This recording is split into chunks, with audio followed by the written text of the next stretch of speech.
Very good morning to each and everyone watching Mamarga Kasaba Television. Thank you for being with us again to be with me, Kamikaze Gisline. Now let's kick off with the news lines. Ambassador Mukantabana briefs U.S. Congress on Rwanda's vision for peace under Washington Accords. Rwandan react to planned rollout of 6-month HIV prevention injection. On the international news, AFC M23 delivers ambulances to Masisi Hospital. Now let's take a short break to be back on the news details.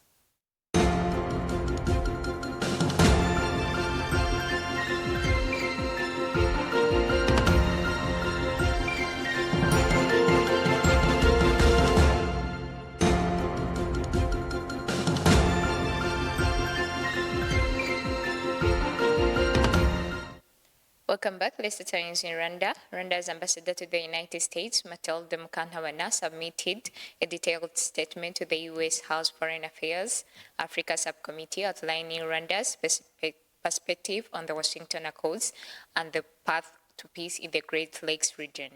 She expressed Rwanda's deep appreciation for American leadership in advancing the December 2025 peace agreement between Rwanda and the Democratic Republic of Congo, highlighting U.S. involvement alongside Qatar's mediation efforts as crucial progress toward lasting stability and prosperity. Mukantabana noted that despite the accords, violence escalated in the DRC in late 2025 due to actions by unaccountable actors operating outside the peace framework, challenging implementation efforts. She emphasized the accords' broader vision, including economic cooperation under the Regional Economic Integration Framework to boost cross-border trade, regional development, and investment. The ambassador said the framework could create jobs, strengthen infrastructure, and foster shared prosperity, while underscoring Rwanda's readiness to work with the DRC, the United States, and other partners to achieve durable peace. Moving ahead, Rwandans are responding to government plans to introduce a 6-month HIV prevention injection, lenacapavir, later this year. Health authorities say the long-acting injectable drug, which protects against HIV infection for 6 months per dose, is expected to be rolled out in the last quarter of 2026 as part of Rwanda's expanded prevention options. The Rwanda Biomedical Center confirmed the timeline, noting regulatory approvals and preparation of health facilities are underway ahead of its introduction. Lenacapavir will complement existing pre-exposure prophylaxis methods, giving people at substantial risk a new choice that could improve adherence and reduce new infections. Reactions from the public and health advocates reflect cautious optimism, with many hoping the twice-yearly injection will help overcome barriers associated with daily pills and strengthen ongoing efforts to curb HIV transmission. The move aligns with global health recommendations for long-acting injectable prevention options. Now turning to the next story, 5 officers of the Rwanda Defense Force have successfully completed the 4-year military training programs in Qatar, marking another milestone in the strong cooperation between the two countries. The graduation ceremony was held on January 22, 2026, according to a statement shared by Rwandan Embassy in Qatar. The officers trained at different Qatari military institutions where they gained professional skills related to national defense and protection of sovereignty.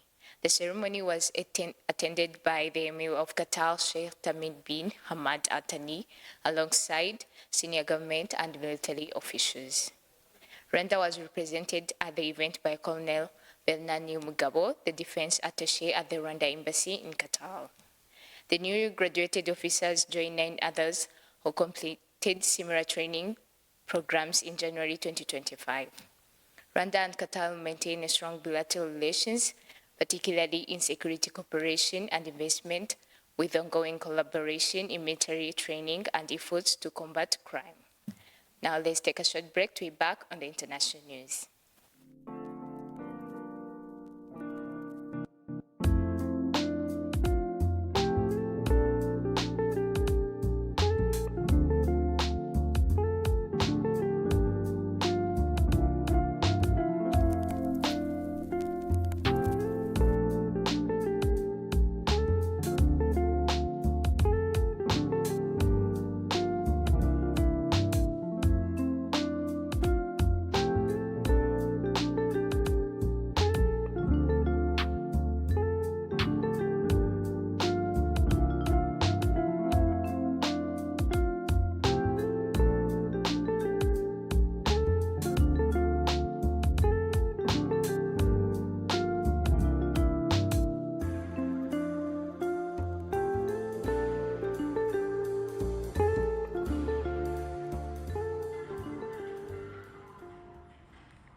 Welcome back. On the international news, the AFC M23 coalition fighting the government of Democratic Republic of Congo has delivered new ambulances to Masisi General Hospital. On the international news, the state in Africa where a Land Cruiser ambulance was officially handed over to Masisi General Hospital during a ceremony held on January 22nd, 2026. The event was presided over by Bahati Musanga Elasto, governor of North Kivu province, appointed by AFC M23. The governor explained that the donation followed a devastating fire on January 19 that destroyed hospital vehicles, severely affecting emergency services.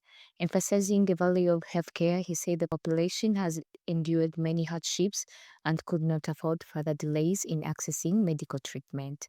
He highlighted the challenges of transporting patients from Masisi territory, noting that the new ambulance will facilitate referrals from local health centers to the hospital.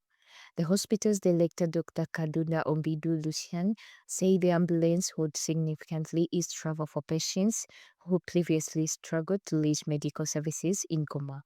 Located more than 80 kilometers from Goma, Masisi General Hospital serves an estimated population of 800,000 people across the territory. Preceding our international news, the United States, Russia, and Ukraine are set to hold security talks in the United Arab Emirates on Friday, the Kremlin announced following high-level discussions in Moscow between U.S. negotiators and Russian President Vladimir Putin. The talks comes as diplomatic efforts to end the war in Ukraine gain momentum despite deep disagreements over territorial issues. U.S. Envoy Steve Witkoff led talks with Putin that Kremlin described as productive, after which the U.S. delegation traveled to Abu Dhabi. A Russian delegation headed by General Igor Kostyov will also attend, with the first meeting of a trilateral working group planned there.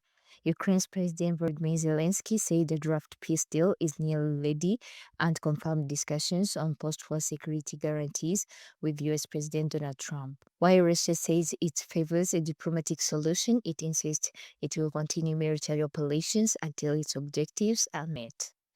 Concluding our international news, Vietnam's ruling Communist Party confirmed To Lam as its leader for the next 5 years at the close of its 14th National Party Congress in Hanoi on January 25, 2026.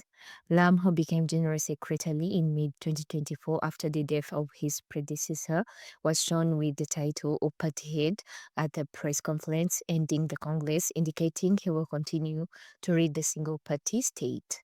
The formal announcement followed the meeting of the newly elected Central Committee, which chose 180 members expected to appoint senior leadership positions, including the top job.